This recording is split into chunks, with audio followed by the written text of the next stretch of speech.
Gods die. Gods also have lifetime, which is billion times larger than a human life. The earth was immersed in water. Madhu and Kaitav said, we know that there is no end to it.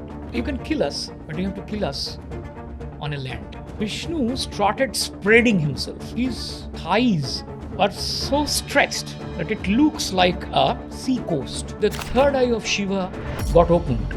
He exhumed a huge amount of cosmic power. This entire energy has to be assembled, has to be compressed. It took the form of a golden goddess, a deity. Does the art have an impact on the art scene during Durga Puja in Kolkata? Many art school graduates, great artists, they took Durga Puja as a means of livelihood. Brilliant poems were published in Puja Shankas. The old songs, which we were almost losing, they came back.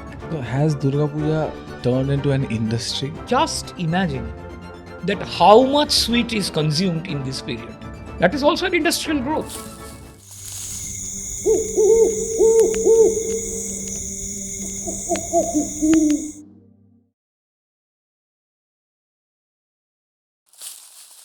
Sir, I'm really excited about this episode after the previous episode. It went really well and I hope this is also going to be very, very, very exciting. Thank you very much, Shukrit, for giving the opportunity to share some of my learnings and experiences on Kolkata's Durga Puja. And you have a nice setup. I just love this setup and I wish you all the best with your channel. Thank you, sir. Thank you, sir. Sir, if you could narrate a few mythological tales on Durga. There is no end to it. In fact, before answering your question, I want to say that there are several scriptures, several Puranas, which serve as the basic concept and the basic stories and fables associated with Goddess Durga. To name with Kalika Puran, Devi Bhagavatam, Markandeya Chandi, Skanda Puran, and several other holy books written centuries back by Indian sages give us a thorough picture of the concept of Durga. These are all written in Sanskrit, and fortunately, many Bengali scholars, Sanskrit scholars, they made brilliant translations of these texts. Devi Bhagavatam's abridged version is called Sri Sri Chandi. This small, tiny book. You must have heard that our former president, Mr. Pranab Mukherjee, used to read at least a portion of Sri Sri Chandi every day.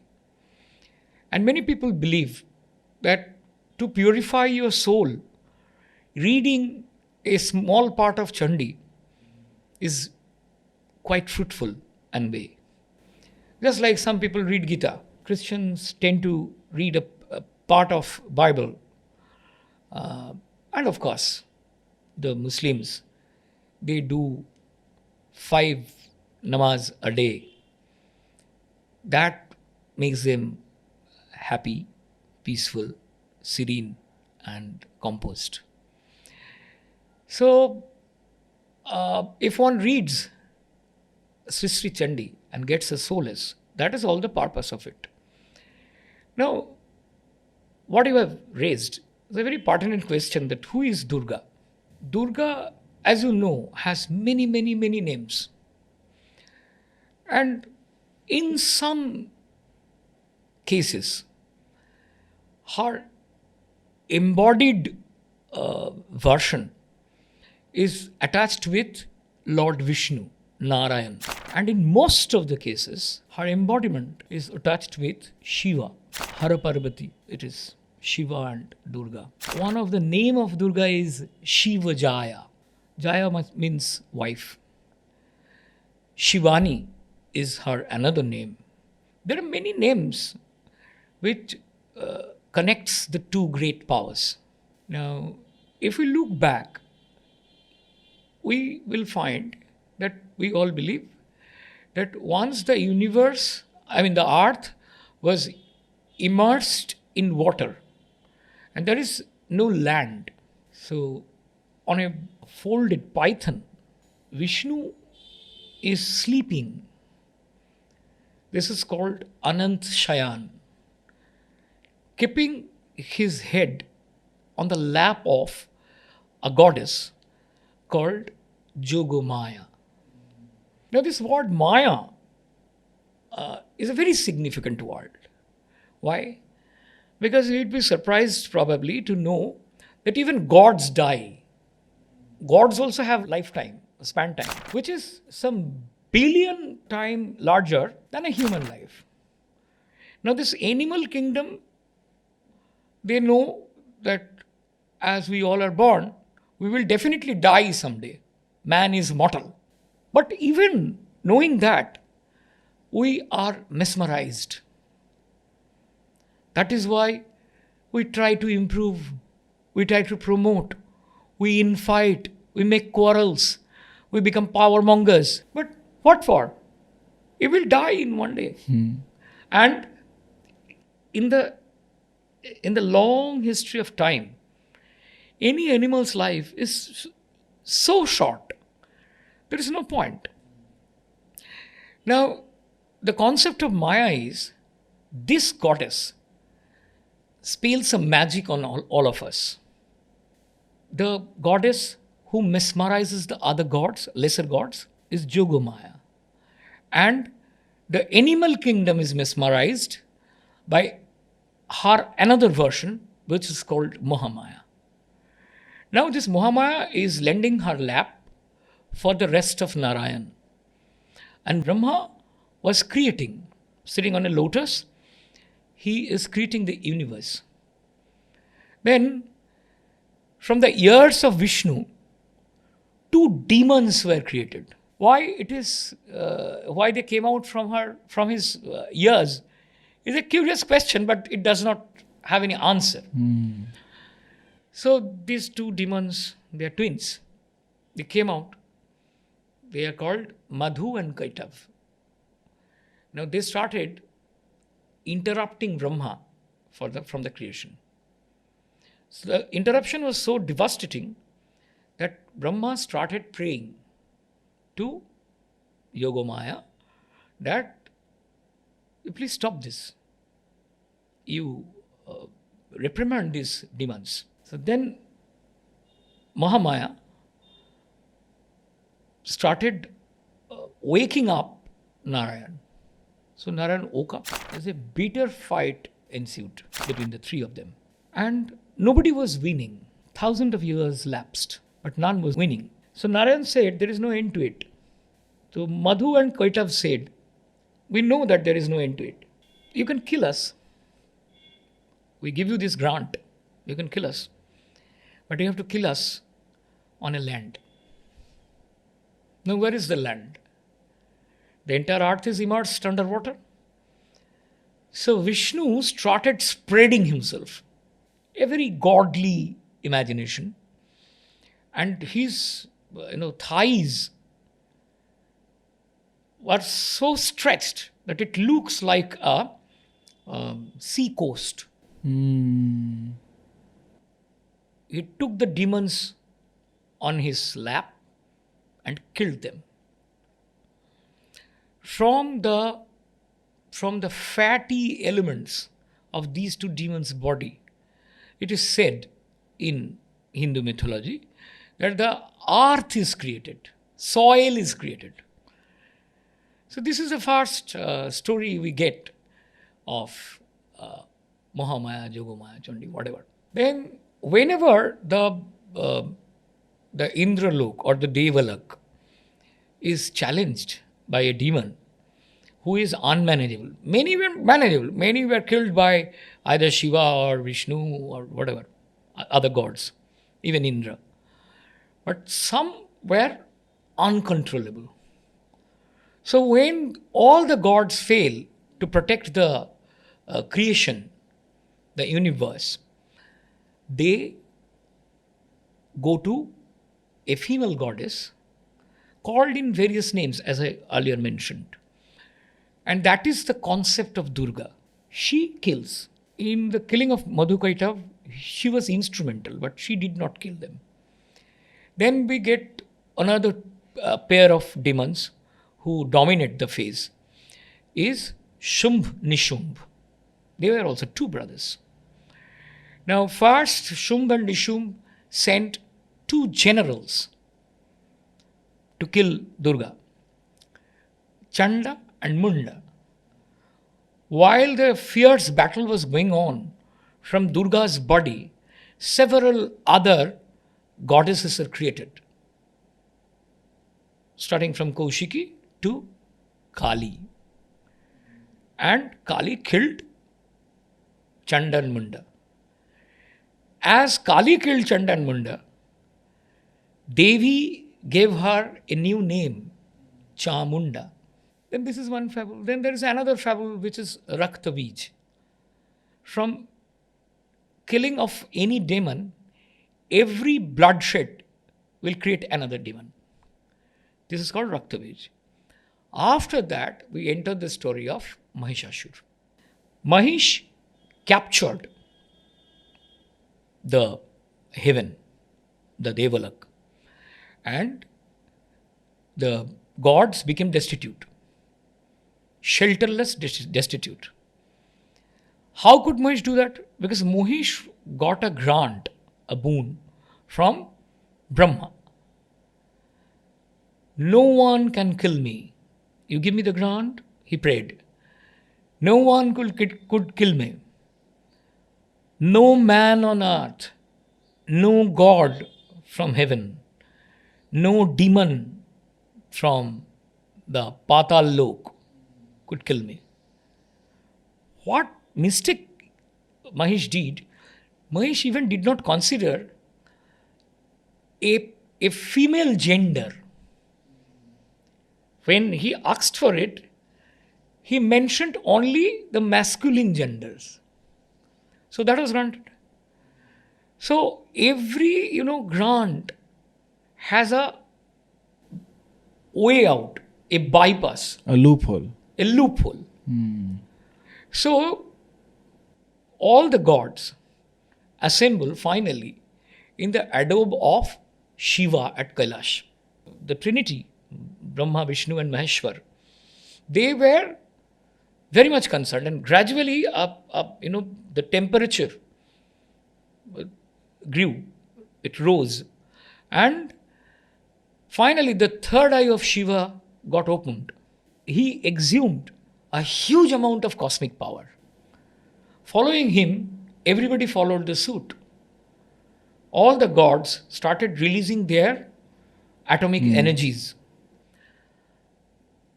Now, this entire energy has to be assembled, has to be compressed at a place.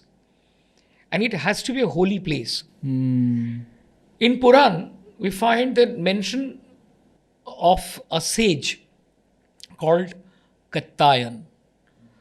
So, in Kattayan's ashram, this entire cosmic egg is concentrated.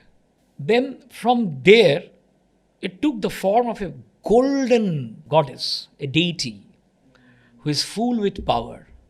And all the natural elements, the other gods, they all started shaping her into the form of a beautiful gem. Then, when the creation is complete, she is named Kattayani because she is like a sheltered daughter in the abode of Kattayan. Now, all the gods, they handed over their best weapons to Durga.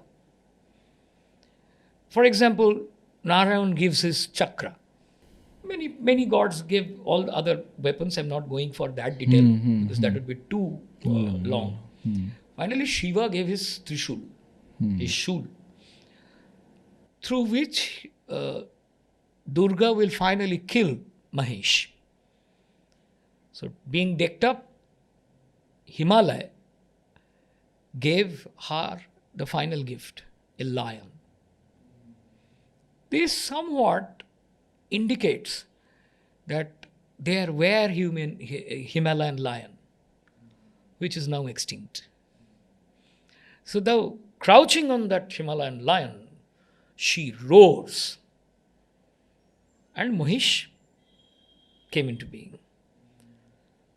Negotiations. Mahish expressed his passion for Durga. A masculine gauge. Then the battle began. It's a terrible battle. And Devi finally killed Mahish and grants him, till the time goddess Durga will be worshipped, Mahish will also get a slice of the worship, staging himself at the feet of Chandi. This is more or less a very rough, sketchy story of Durga.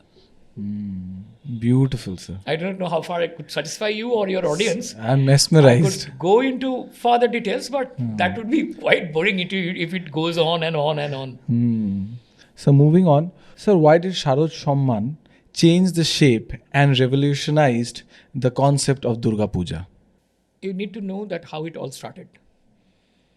The famous paint company, which started this puja competition, this concept was given to them by their advertising agency. It was a marketing effort to gain publicity for the brand. It was a brand promotion exercise.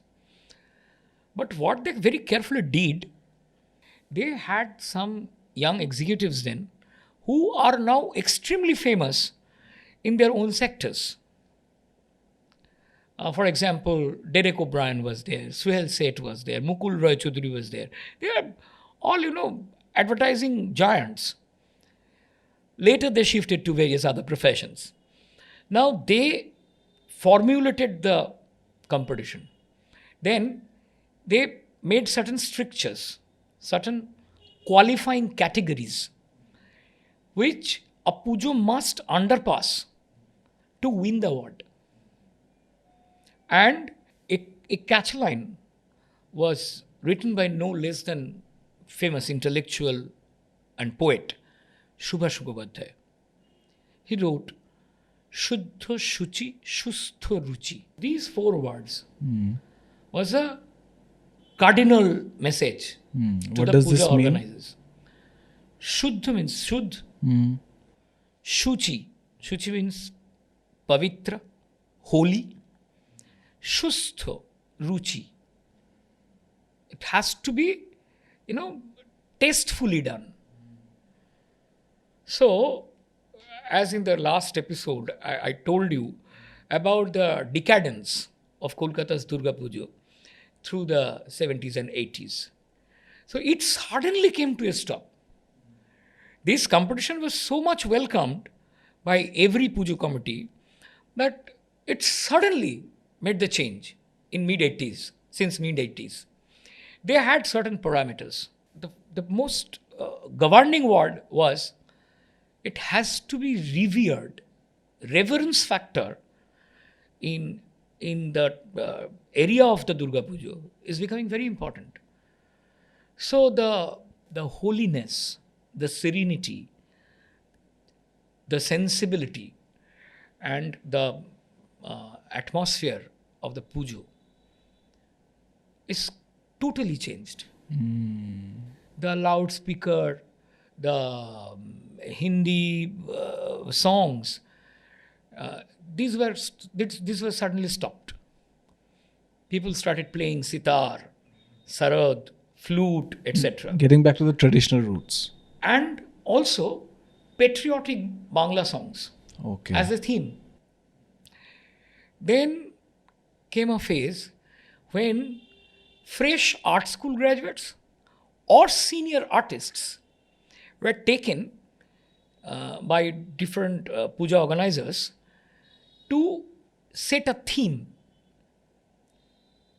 to make it artistic. Many senior artists did Durga Pujo. Just it all started just as an experiment or as a pastime. But later, many art school graduates, great artists, they took Durga Puja as a means of livelihood. Many artists did this. and does do this even today. Some old theme makers who had real contribution in the field of Durga Puja art. It became great examples of installation art. Nowhere in India, I have deepest respect for Ganesh Chaturthi or Navratri or say Bihu or whatever. All these, they are all revered festival, but the amount of artistic energy of Kolkata's Durga Puja became phenomenal because of these artists. And huge labor, huge toil, enough care were taken.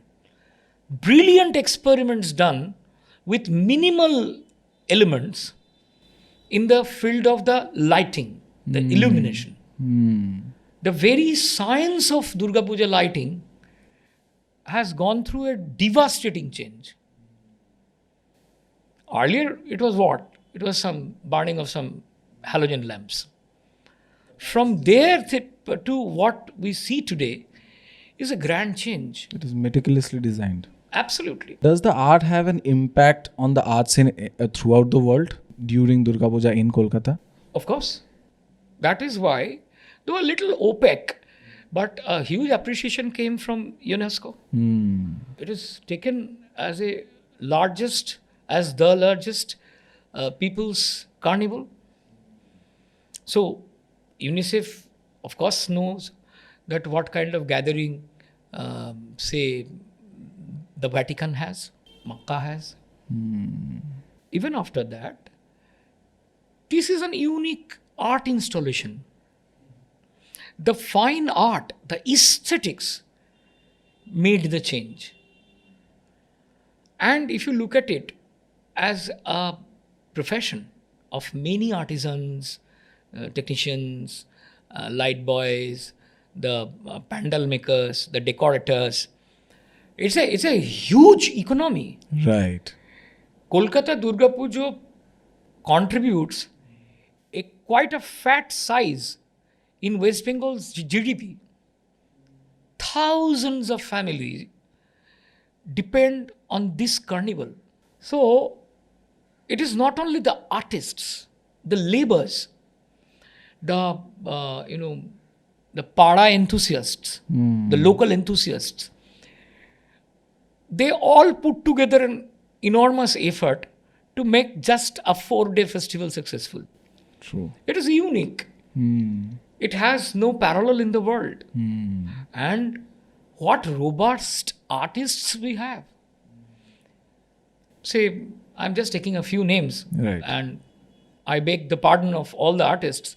All are equally talented, but some became legend. Like Bandhon Raha, who did the famous Bhader Pandal at Boshpukur Shitala Mandir. Or, Shushanto, Prashanto, Gopal Buddha, but many. How can I miss Sanatun Dinda?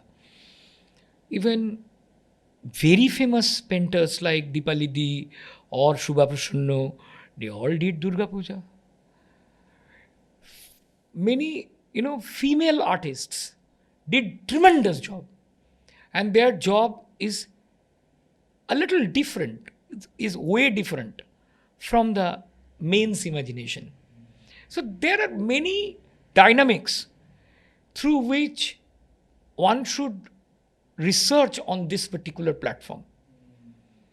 But the effort of the paint company is so enormous. It's so much impressive. I was there in the system. I was one of the supervisors of them for 27 years. So I have gone through this age of changing. And I found that this is one euphoria which cannot be compared even with Eden Test match or Mohun Bagan East Bengal match. It is something far bigger than that. And people's participation, people's mass test is changed. Kolkata appreciated this art. So it is not only the artists who made the change, it is also general mass, Aam Janta, who appreciated the art. This is very unique. It seldom happens. So has Durga Puja turned into an industry? If yes, then how does Durga it Puja is an function? industry. How does it function? How does it function? That's a very curious question. We normally have the Durga Puja in the month of September, October, mostly October. After that, they take a cooling period for 3-4 months, the puja organizers. And in this cooling period, they have some other festivals also, like say Kali Puja and Jagadhatri Puja and Christmas. That part happens. Then on the next calendar year, Gregorian calendar year, from March, every organizer Starts preparing for the pujas. starts preparing for the next. And it's just like coming out of hibernation. So they choose the artist, they meet the artist, several meetings happen, then the budget, then that how much can be given to the artist, what is the theme, and then how the artist planning to project the theme. All these are decided, and you would find that in most of the cases, from on the day of Ratha Jatra, the Khuti Pujo comes, which is the first step towards practical execution. From then, through the monsoon, when it rains, they make the structure. Ideal. They usually take a standard big puja usually takes 4 to 5 months time. It's a full industry. You just enter a pandal and you witness a Durga Puja. You spend there 3 to 4, 5 minutes and come out. What you cannot see is the backstage, is the backdrop. Relentlessly in a big puja, not less than 100 to 200 to 300 people continuously work for many months, day and night. Huge workshops. You cannot imagine the size of these workshops. So many workers involved. They earn for the year through a puja.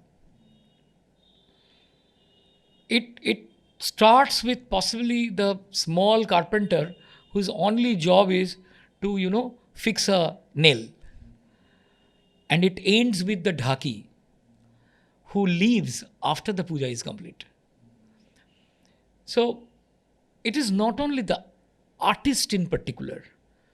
One another interesting thing is often the theme calls for the participation of technicians or artists or painters from interior Bengal, from other provinces, even from Pakistan. I remember in a North Calcutta puja, their theme were have you seen the paintings on the body of a lorry? Right. This clan was invited for a small lane North Calcutta puja. The people came from Pakistan. They stayed. They painted. They finished the pandal and went out. I mean, as far as my little knowledge goes, these type of art camps are unimaginable in most of the artistically developed countries or communities. So that is what you call industry. That is it. And it is not only Durga Puja itself, if you call it as an industry, there are several other industries which got their sustenance through Durga Puja. I'll give you one example. In the last, almost 100 years. Many big novels or short stories are published in puja numbers, starting from Rabindranath, ending with today's bests. They all wrote for puja numbers, puja shankha, puja varshiki. And there are so many puja varshikis. What is unique to me is the puja varshikis are not only for the adult reader. There are many puja varshiki being published for the kids, juvenile literature. Just imagine if there was no Ananda Mela, we would have been missing Professor Shunku from Satyajit Ray. Right? If there is no Ananda Mela, we possibly would never get a Kakababu. Or a Arjun from Samaresh Majumdar, a Kakababu from Sunil Ganguly. Things like that. Now fully extinct, a branch of literature that is Bengal's own fairy tales on the line of Thakurma Juli. The last of the Mohicans, Shailen Ghosh, used to write every year one full novel for Anandamala. Anandamala is just an example. There are so many of them. The famous Dev Shaitya Kutir's Puja Varshiki for the children played a tremendous role. Every year they used to change the name of it, but it was the most popular Puja Shankha in my childhood days. Kishore Bharati had a laudable contribution. So there are so many. I mean, Sandesh. It played a grand role. I am just taking the example of the children's Puja Varshiki because that would certainly give the audience an understanding that then what is the size of contribution of the adult Puja Varshikis and whom we didn't get through Puja Varshiki. From Satyajit Ray to Samaresh Basu to Manik Bandyopadhaya to Tarashankar to Ashapurna to Sunil Ganguly to Shishendu Mukhopadhyay to Sandeep Chattopadhyay, Mahashweta Mashima, Mahashweta Devi, and who is not? The volume of poems, brilliant poems, were published in Puja Shankas. So that is another industry. The publication industry has a great business through the Puja Shankas. Now think about the age of the gramophone record, then the cassettes, then the CDs, then the MP3, and unfortunately now only singles. But there was a time when you need at least 12 songs in one cassette or a long playing record, right? Pujor Gan definitely contributed most in the Bangla Adhunik Gan, in the repertoire of Bangla Adhunik Gan, whom we did not get. Hemantu Manna, Manavendra Shamol, Satinath, Utpala, Pratima, Sandha, Asha Bhosle, Lata Mangeshkar, who was not there? And they get the best products. Another contribution is, the old songs which we were almost losing, which were almost forgotten, they came back as Pujor Gan. Agamoni being recorded, Bijoya being recorded, Shama Sangit being recorded. We got Pannalal Bhattacharya. We got Ramkumar Chattopadhyay. We got Dhananjay Bhattacharya. We got Sanath Singho singing for the children. We got the very young kid, Antara Chaudhuri. So that is also a huge industry which served for ages, for decades.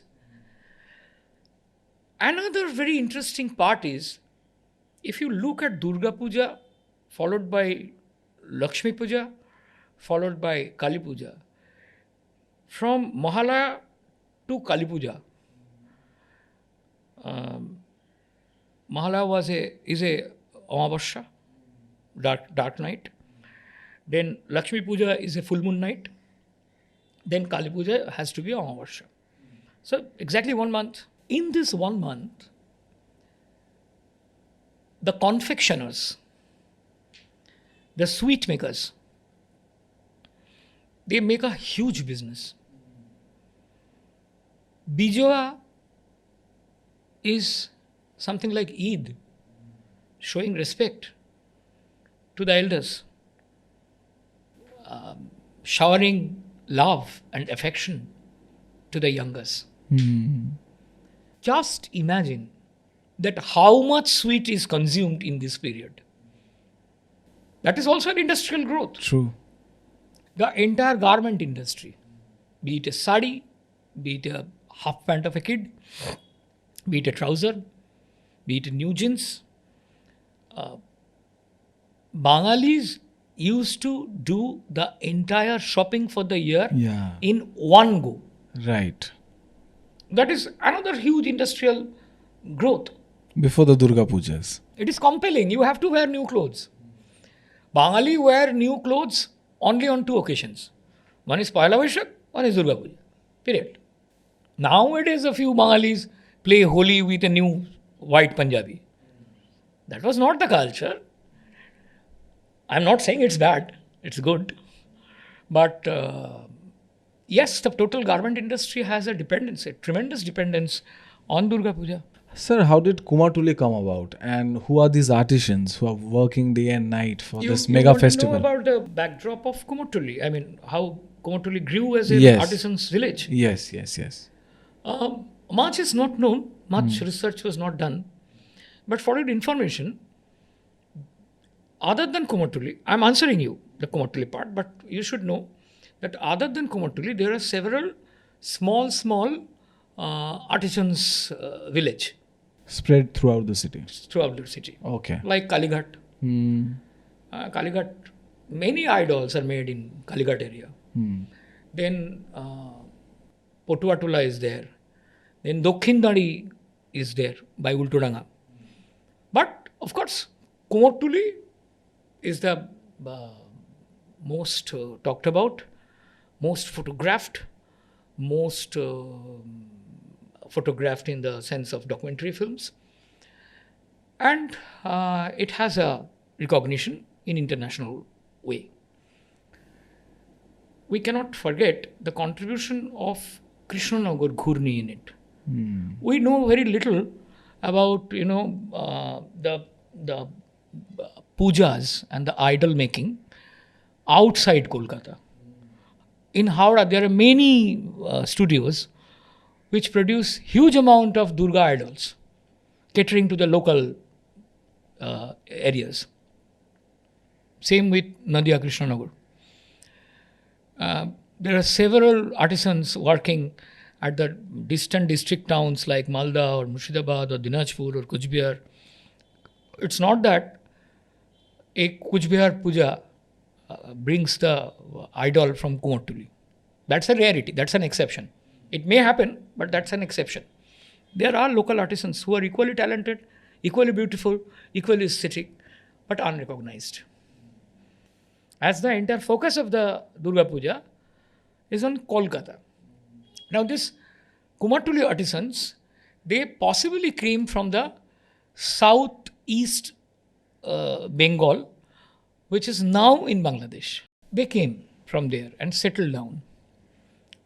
If you go by the size of it, Kumartuli is a very small lane. And there are some adjoining buildings which also serve to the side of the Kumartuli Park and to the side of the Bagh Bazaar. But, this, the Shola, the thermocol. Thermocol is actually not Shola. Shola is Shola. This industry is a fascinating industry. As a DOP, as a cameraman, you would be fascinated. Shola is actually the stem of a watery plant. So the women and the boys go deep, fetches it up, then chisel it. Then both men and female artists, they etch it out. Every small ball or a flower or a small design is an artist's handcrafted piece of art. The clay, it comes through the boat, reaches the Kumartuli Ghat and the Bagbajar Ghat and Aiditola Ghat. From there, it comes in mounds. Then there are boys and women who, thrash it through their feet. So the mud becomes smooth. Then the khoder kathamo, the skeleton of Durga, is made. Then the application of the Gangamati on it. And finally the color. So many parts. And Kumartuli, very interesting, very amazing. If you could one day, you should go with your camera. Till Shashti, Kumartuli is full of buzz. Then the entire city is buzzing with Durga Puja. Kumartuli sleeps. Okay. The tired artist, they simply fall down on the floor and goes for an incessant sleep. But that's for not long. Just on the Dashami, they wake up and start making Lakshmi. Because just 4-5 days later, the Lakshmi Puja happens. Right. Then as soon as the Lakshmi goes out, there is no resting time. They have to make Kali. This total cycle, yearly cycle of Kumartuli is amazing. And if you go on a busy day, you would find that a small tiny girl, she's only doing a small part of coloring of each idol. Maybe she's putting the alta at the feet of the female goddess. That's it. That's her job. Then there is another boy whose only job is poking the moustache on the lion. Everyone has a fixed job. And it is just like a complex production factory. One by one, your job is this, my job is that. And everybody is doing just their job silently. They don't care whether you were a BBC or you were a YouTube or you were a amateur DOP or you were a tourist coming from some other place. They don't care. They're just doing their business. And they do it with such an elan. That's it. Sir, if you were given an opportunity to travel through time machine, which puja would you want to visit? I travel through a time machine, going back in time, and which puja? Can I choose a puja which I never witnessed? Yes, of course. Can I take back to a time? Sure. When I was not born? Yeah, because it's a time machine. Then it is the first Durga Puja at Belur Math. 1901.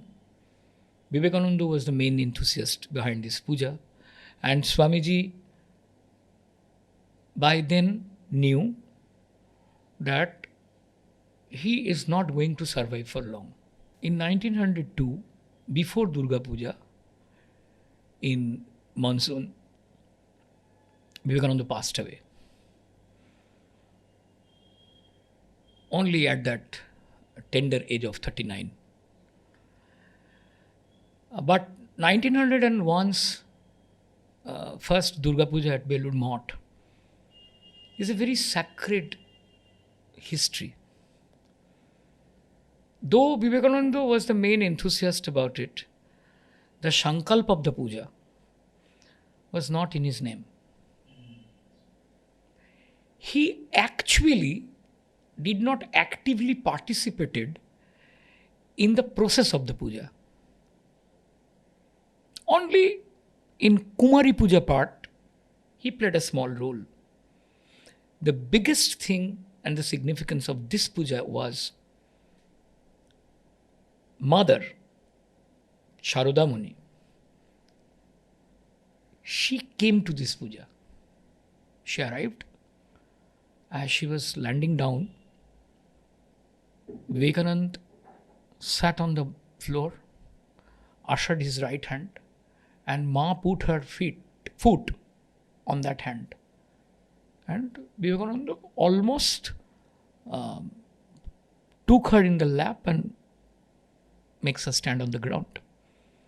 Then he made that famous statement, Ei amar Jayanto Durga, the living goddess. From now on, she will be named as Shankh Janani. This is one huge declaration. In this world of blood, revenge, atrocity, people becoming irritated, erratic, and violent without reason or with reason, where every trust is lost, where every courage is questioned. We are living in a blood-hungry, violent world today. In the very first episode, possibly I told that what is missing in this world is pity. We need a pietà. You know, Michelangelo's the famous Pietà, wherein Queen Mother Mary is lapping her dead crucified son. We call that famous sculpture as Pietà. Pietà means pity, daya. Without mother, Ramakrishna Math and mission could never grow into this proportion. Even in today's cruel world, hope remains as these type of welfare and social service are being provided at any natural calamity, at a flood or at a earthquake or at a whatever. Ramakrishna Mission, Bharat Sevashram Sangh, and several other missionaries of charity, they all just jump into it to serve the mankind. Mother told her children that serve them. Don't discriminate. Ami shoter ma, ashotero ma. So, Swami Vivekanand was 200% right in calling her Jayanto Durga. My luck did not permit me. I was born far later, far later than that. But if really this time machine happens, I just want to see, standing by the river, that the very first Durga Puja of Belur Math is being celebrated, and a stagecoach brings down a tiny woman and a sannyasi kneeling on the ground, ushering his right hand for the Jayanto Durga. That will be the best experience. So this has been a brilliant discussion that we had. It was very insightful. The stories were so well narrated. I hope we can get you back sooner than we can imagine to discuss some other topics. Thank you so much for coming down, sir. Thank you very much, and I wish you get a good audience and the audience tolerates me for so many minutes. If they tolerate, then our effort is successful. Of course, sir. Of course, they Thank will you, tolerate. audience. There's nothing to tolerate. It's been brilliant. Thank you, my audience. I wish that you all enjoy Pujo in great festivity mood, and keep in your mind that you have a social responsibility. Thank you. Be responsible, be peaceful, be patient.